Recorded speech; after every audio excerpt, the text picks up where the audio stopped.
दोस्तों, महात्मा बुद्ध कहते थे कि मानव शरीर स्वास्थ्य का रहस्य है। इसीलिए अतीत पर शोक मत करो, भविष्य की चिंता मत करो। बुद्धिमानी तो यही है कि आप ईमानदारी से अपने वर्तमान में जिए। लेकिन हम में से अधिकांश लोग वर्तमान में जीना नहीं जानते, क्योंकि वो जीना ही नहीं चाहते। उन्हें तो अपने बीते हुए कल की चिंता करनी है, आने वाले भविष्य की चिंता करनी है। और यदि आप वर्तमान में जी सकते हैं तो कोशिश करके देख लो, आपका मन और आपका शरीर पूरी तरह से स्वस्थ हो जाएगा। एक बार जब आप वर्तमान में जीने लगते हैं तो ना ही आपको अतीत के बीतने का दुख होता है और ना ही आने वाले भविष्य की कोई चिंता रह जाती है, बल्कि वर्तमान में चलने वाली आपके सांसें भी आपको वह आनंद देगी जो आज से पहले आपने कभी भी अनुभव नहीं किया होगा। दोस्तों, आज की ये कहानी हमें कुछ ऐसा ज्ञान देने वाली है जिसे पूरा सुन लेने के बाद आप अपने भूतकाल और अपने भविष्य काल को कहीं पीछे छोड़कर वर्तमान में जीना सीख जाएंगे। तो ये कहानी शुरू होती है एक व्यक्ति से। वो व्यक्ति अपने जीवन में बहुत दुखी था, बहुत परेशान था। वह एक पहाड़ की चट्टान पर बैठकर रो रहा था, बिलख रहा था। तभी वहां से एक बौद्ध भिक्षु गुजर रहे थे। उसे रोता देख वो बौद्ध भिक्षु उस व्यक्ति के पास गए और उससे कहने लगे, क्या तुम यहाँ से कूदकर अपनी जान देने की सोच रहे हो? वो व्यक्ति कहता है, आपने बिल्कुल सही जाना, लेकिन आपको इससे क्या फर्क पड़ता है? ये मेरा जीवन है, मैं इसके साथ जो चाहूँ वो करूँ। तभी वो बौद्ध भिक्षु उस व्यक्ति से कहते हैं, तो फिर अभी तक बैठकर रो क्यों रहे हो? अगर तुम्हें अपनी जान लेनी ही है तो यहाँ बैठकर रोने से क्या फायदा? इस बात को सुनकर वो व्यक्ति थोड़ा सा क्रोधित हो जाता है और उस बौद्ध भिक्षु से कहता है, देखिए महाराज, मैं यहाँ पर जो करने आया हूँ वो तो मैं करूँगा ही, लेकिन आपको इसमें दखल अंदाजी करने की कोई ज़रूरत नहीं। इतना कहते ही वो व्यक्ति फूट फूट कर रोने लगता है। तभी वो बौद्ध भिक्षु उससे कहते हैं, अच्छा ये बताओ, क्या तुम सब कुछ छोड़ आए हो या फिर अपने साथ कुछ लाए हो? तभी वो व्यक्ति बौद्ध भिक्षु को जवाब देते हुए कहता है, हे गुरुदेव, मैं सब कुछ छोड़ आया हूँ। मेरे पास अब कुछ नहीं है और ना ही मेरे पास इस वक्त कुछ खोने के लिए बचा है, तो फिर भला मैं जीकर क्या करूँगा? ये सुन वो बौद्ध भिक्षु उस व्यक्ति से कहते हैं, यदि ऐसा है तो तुम अपने सिर पर ये बोझ लिए हुए क्यों धो रहे हो? बौद्ध भिक्षु की ये बात सुनकर थोड़ा सा आश्चर्यचकित हो जाता है और उन बौद्ध भिक्षु से कहता है, हे गुरुवर, मैं कौन सा बोझ लिए धो रहा हूँ? मेरे हाथ खाली हैं और मेरे पास कुछ भी नहीं है। तभी वो बौद्ध भिक्षु कहते हैं, तुम्हारी सांसें भी ठीक से नहीं चल रही है। तुम आए तो हो यहाँ दुनिया छोड़ने और फूट फूट कर रोए भी जा रहे हो। एक खाली इंसान कभी भी ऐसा नहीं करता। जो कंगाल हो चुका हो, जिसके पास और कुछ ना बचा हो, वो भला क्यों रोएगा? ये सुन वो व्यक्ति और भी क्रोधित हो जाता है और उस बौद्ध भिक्षु से कहता है, आपको इससे क्या मतलब? तभी वो बौद्ध भिक्षु उस व्यक्ति से कहते हैं, क्या तुमने कभी अपने अंतर की ओर झांकने की कोशिश की है? तुमने कितना बोझ उठाया हुआ है? तुम अपने जीवन में कितना कुछ बोझ लेकर अपने इन दो कंधों पर धो रहे हो? इन सभी बोझों को कब तक धोओगे? इन बोझों को यहीं पर उतार दो और थोड़ा सा हल्का हो जाओ। कब तक इन बोझों के तले दबे रहोगे?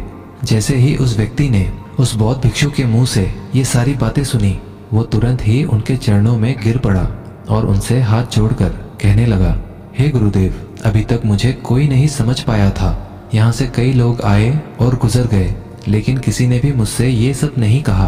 आपने तो मेरे मन की बात पढ़ ली, यहाँ तक कि मेरे घरवाले भी मुझे नहीं समझ पाए, लेकिन आपने एक बार में ही मुझे पूरी तरह से जान लिया है।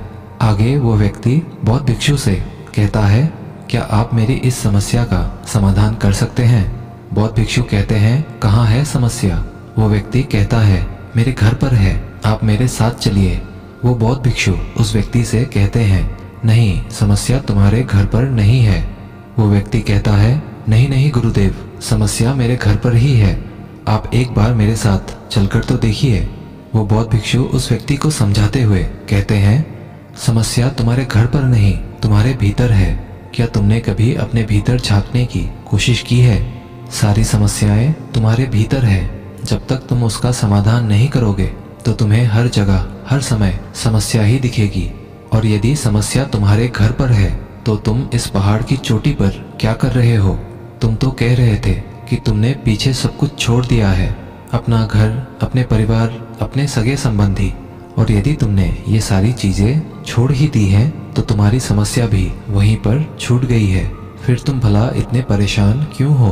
उस बौद्ध भिक्षु के मुंह से ये सारी बातें सुनकर वो व्यक्ति कहता है, हे गुरुवर, आप सही कहते हैं, मैं आपकी बातों को समझ पा रहा हूँ। कमी तो मेरे ही अंदर है, मैं किसी काम का नहीं हूँ।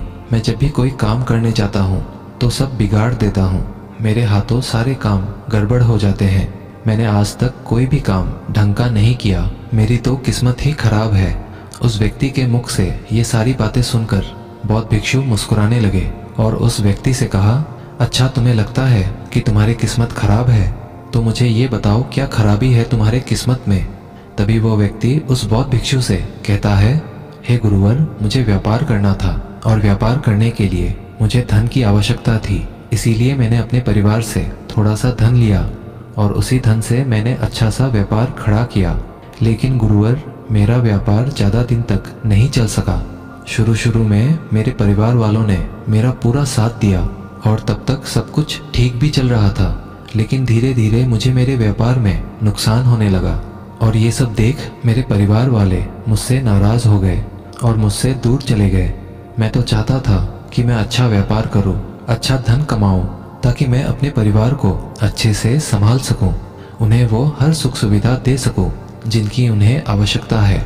मैं तो सब उन्हीं के लिए कर रहा था, लेकिन वो लोग मुझे समझ नहीं पाए और मुझे ही इसका जिम्मेदार ठहराते हैं। और मुझे भी यही लगता है कि मैंने गलत किया, क्योंकि मेरा भी एक मित्र है, उसने मेरे साथ ही व्यापार शुरू किया था, लेकिन उसका देखो, उसका व्यापार बहुत अच्छा चल रहा है। मेरा मित्र जब भी मेरे घर आता है तो अपने अच्छे व्यापार की बातें अवश्य बताता है।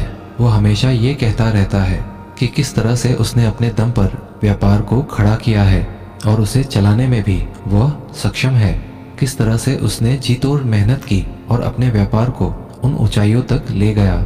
ये सब सुन मेरे परिवार वाले भी मुझसे कहते हैं, देख, वो तेरा मित्र है, उसने अपने व्यापार को कहाँ से कहाँ ले गया, और तूने तो हमारी जमा की हुई पूंजी भी गवा दी, हमारा नुकसान करा दिया। मेरे परिवार वाले मुझसे हमेशा यही कहते रहते हैं कि तेरे बस का कुछ नहीं। इन तानों को सुन सुनकर मैं बड़ा परेशान हो चुका था। इसीलिए मैंने कर्जे लिए और नया व्यापार खड़ा किया, लेकिन वहाँ पर भी मुझे मुंह की खानी पड़ी और मेरा व्यापार पूरी तरह से चौपट हो गया। अब तो हालत यहाँ तक आ चुकी है कि मेरा घर भी अब गिरवी पड़ा हुआ है। अब आप ही बताइए गुरुवर, मैं क्या करूं? तभी वो बौद्ध भिक्षु उस व्यक्ति से कहते हैं, अच्छा, तुम्हें ये पता है कि तुम्हारा मित्र तुम्हारे पास क्यों आता था? तभी वो व्यक्ति कहता है, हाँ, मुझे अच्छी तरह से पता है। वो मुझे मेरे घर वालों के सामने नीचा दिखाने के लिए आता था, मेरी बुराई करने आता था। वह ये जताने आता था कि वो मुझसे व्यापार में कई गुना आगे है, श्रेष्ठ है। वह चाहता है कि मैं उसकी सफलता देखकर दुखी रहूं, तड़पता रहूं और परेशान रहूं। तभी वो बौद्ध भिक्षु उस व्यक्ति से कहते हैं, क्या तुम उसके व्यापार को देखकर सच में दुखी रहते थे? वो व्यक्ति कहता है, हाँ, इतना अच्छा व्यापार उसने खड़ा किया है और मेरा व्यापार चौपट हो गया, तो ये देखकर मुझे तो दुख होगा ही ना गुरुवर, मुझे तो जलन होगी ही। तभी वो बौद्ध भिक्षु उस व्यक्ति से कहते हैं, तुम्हें दुख किस बात का था, अपनी असफलता का या फिर अपने दोस्त की सफलता का? तभी वो व्यक्ति उस बौद्ध भिक्षु से कहता है, अपने असफल होने पर मुझे इतना पछतावा नहीं था, लेकिन मेरा मित्र इतना सफल हो चुका था, उसे देखकर मुझे ईर्ष्या होती थी, मेरे अंदर जलन की भावना उत्पन्न होती थी और मैं ये देख देख कर दुखी रहता था, पछताते रहता था।